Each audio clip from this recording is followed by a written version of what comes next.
Bonjour tout le monde. Dans cette vidéo tips, je vais vous montrer une bonne intégration de Bubble avec d'autres outils pour vous montrer un peu les possibilités avec Bubble. Donc là, aujourd'hui, je ne vais pas faire de tuto.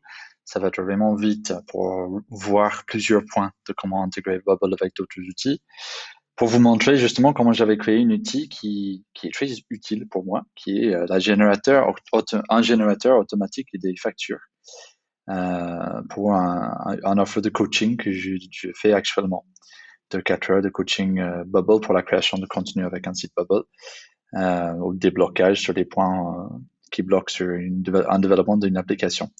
Donc, l'idée, c'est que pour la facture qui est ici, j'avais créé une page facture, et je vais vous dire pourquoi après, où j'ai tous les détails qu'il faut, le nom de ma société, il y a des factures générées, c'est un data type dans ma base de données, facture qui reprend le numéro de facture, etc. et qui donne le total à la fin. Donc, c'est toujours la même chose. Donc, voilà, il n'y a rien à changer à chaque fois, sauf le dynamic data rempli par la facture qui est générée par la page index. Donc, le réseau social adresse ciré génère une facture et c'est dans un workflow, un back-end workflow, API workflow. Et pourquoi? Parce que les API workflow, quand on a beaucoup d'étapes à prendre dans une appli, c'est mieux de les passer par un back-end workflow parce que le back-end workflow, ça pèse pas sur le côté client. Donc, le client, de son côté, il voit juste un petit message qui dit merci pour votre demande. Et puis, c'est envoyé en back-end.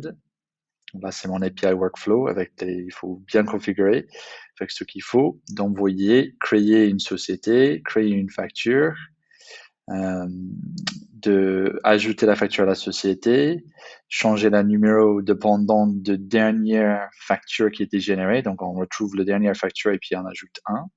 C'était là, je crois. Voilà. Donc, on retrouve la dernière facture, on ajoute un. Et puis, une étape qui nécessite un plugin, qui était de générer un PDF. Donc, en fait, là, c'est bien parce que on est en train de demander au serveur Bubble de générer le PDF. Donc, c'est pas devant l'utilisateur qu'il faut charger une page PDF, avoir un bouton de télécharger cette facture. On peut générer et stocker dans la base de données et donc, ça dépend pas de l'utilisateur. Donc, ça, c'est un plugin qui s'appelle Select PDF. C'est celui de Bubble, en fait, qui est en partenariat avec Select PDF. Il faut payer, on a une version gratuite pendant un certain temps et puis il faut payer 20 € par mois, un truc comme ça. Voilà. Donc, générer un PDF d'un site web et puis ajouter ce PDF à la facture. Et dernière étape, c'est que je veux bien que c'est envoyé à ce utilisateur. Donc, j'ajoute une étape Sendinblue que j'avais configurée moi-même depuis la API Connector parce que je n'aime pas le plugin Sendinblue qui est sur le marché Bubble actuellement. C'est très facile à mettre en place. On a des clés API, vous pouvez pas avoir tout. Et puis donc le send email, c'est un endpoint assez simple à mettre en place. C'est assez copier-coller, hein, vous allez voir. Et puis c'est juste les params qu'il faut faire attention. Les params, c'est un bout de JSON où c'est le paramètre et puis son valeur. Et puis c'est envoyé dans ce qu'ils appellent templates dans Sendinblue, où il y a Oscorp Checknum, par exemple, qui est un template où le data, par exemple, de la facture est rempli ici dans un URL. Yop, yop, yop. Donc, c'est, voilà, télécharger votre facture. Donc, c'est pas une pièce jointe qui est une contrainte, mais je trouve ça pas ça gênant qu'il faut qu'il clique après télécharger. Donc, le lien, en fait, c'est structuré comme ça avec des parenthèses et puis params, point, et le nombre de params. Donc, le nombre de params correspond à ce que vous avez mis ici comme URL. Ça devient ici params.url. C'est une façon très sympa de mettre de data n'importe où dynamiquement, donc même dans un URL, c'est très sympa avec le nom de la personne, par exemple. Et puis voilà, à la fin, c'est envoyé. On peut aussi mettre les webhooks en place, ce qui est assez sympa avec Sendinblue. Donc, imaginons qu'on disait que save and quit. Quand on disait que quand un utilisateur reçoit mon mail, il ouvre mon mail, j'aimerais bien être informé de me tenir informé des personnes qui envoient des mails, qui ouvrent les mails. Donc, on peut utiliser Sendinblue Webhooks. C'est pas là. Je ne rappelle jamais comment retrouver les webhooks dans Sendinblue. Hop. C'est là dedans quelque part, non? Bon. Sendinblue webhooks.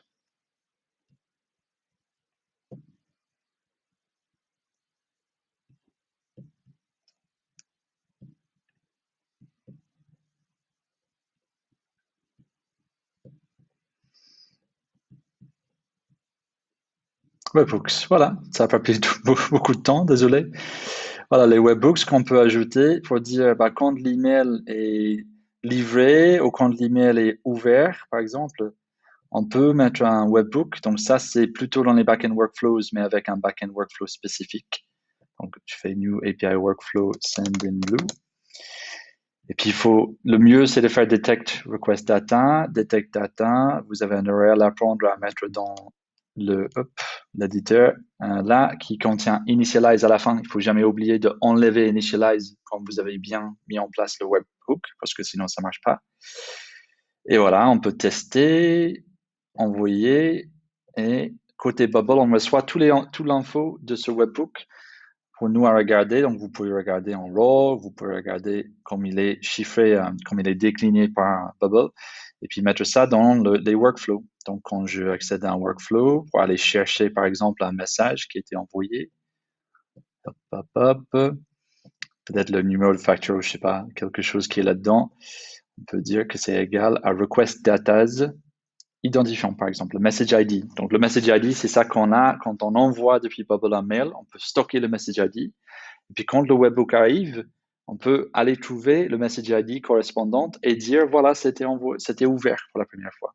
Donc, les webhooks, ça fait qu'on envoie vers Sendinblue et puis on a un retour de Sendinblue quand l'utilisateur interagit. Donc, voilà un bon exemple de comment Bubble peut être bien intégré avec d'autres outils d'une façon vraiment, vraiment soudée que j'adore personnellement. Donc, voilà. Merci beaucoup.